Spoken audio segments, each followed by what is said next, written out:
Hey folks. User Rome3625 had asked about the shading setup for this scene, so I'm going to do a quick rundown. I'm using the eevee renderer for this scene, so I've gone into my render properties and activated several features including ambient occlusion, bloom, screen space reflections with refraction, volumetric lighting, and volumetric shadows. If you go to the Shading tab and then switch from Object to World, you can see the shading setup for your environment. My scene shading is pretty simple. First, I have set up basic HDRI lighting. I strongly recommend polyhaven.com for quick access to high-quality HDRI, texture, and model assets that you can bring into your own scene for free. I will link their About page in the description. Next, I have a simple gradient overlay, so my background transitions vertically from black to dark bluish gray. This section was a little experiment I did, based on somebody else's video. I'm not exactly sure what it does, but by looking at it, I'm guessing it uses the camera to cast rays, and their interaction with the scene determines the strength of the gradient output. Finally, this mix shader is used to control how much you see of the HDRI versus the gradient. As I slide the factor, I can transition the scene from sunshiny to dark and gloomy. I will use this along with increasing the amount of cloud cover to darken the final scene in the upcoming animation I am working on.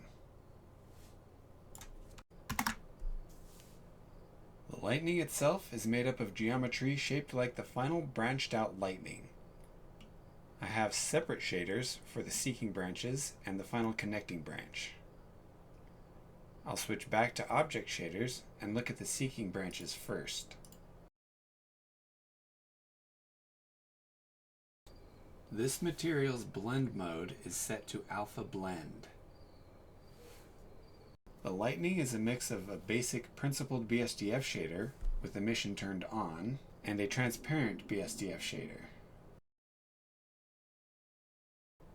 The factor of my mix shader is controlled by this color ramp.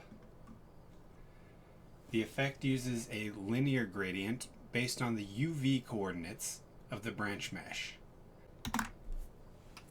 I projected each mesh's UVs by selecting all points in edit mode and hitting U and selecting project from view.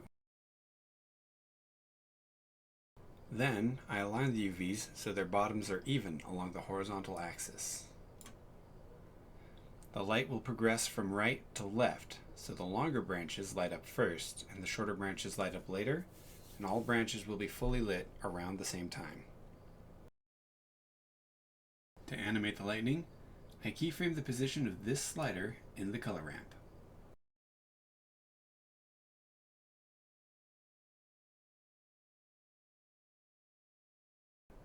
For the connecting branch, I replaced the linear gradient texture with a Voronoi texture to create a dissolve effect. Keyframing the position sliders of the color ramp allows me to control the dissolve.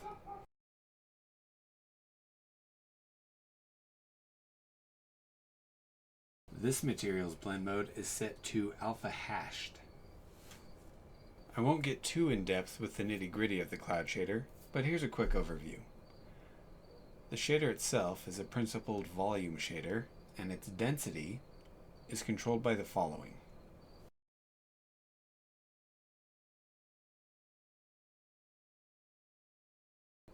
The overall shape is driven by this vector curves node. It wasn't very intuitive to me, and I simply tinkered until I found a shape that I was happy with.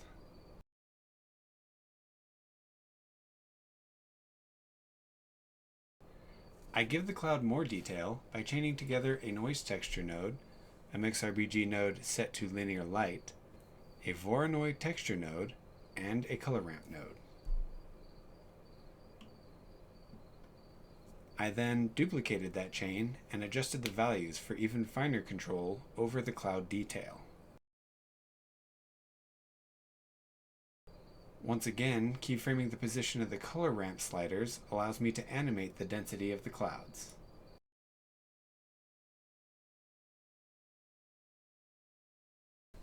I tie each section together with a Mix RBG node set to overlay. And I run the output through a gradient texture node set to spherical, controlling the factor of a color ramp node. Most of these values can be adjusted to create a huge variety of cloud types. With the shaders set up and animated, I just needed to add a few point lights into my scene. I keyframed their power settings and positioned them to get an effect I was happy with overall, and then rendered it out. I hope this was helpful to some of you. Cheers!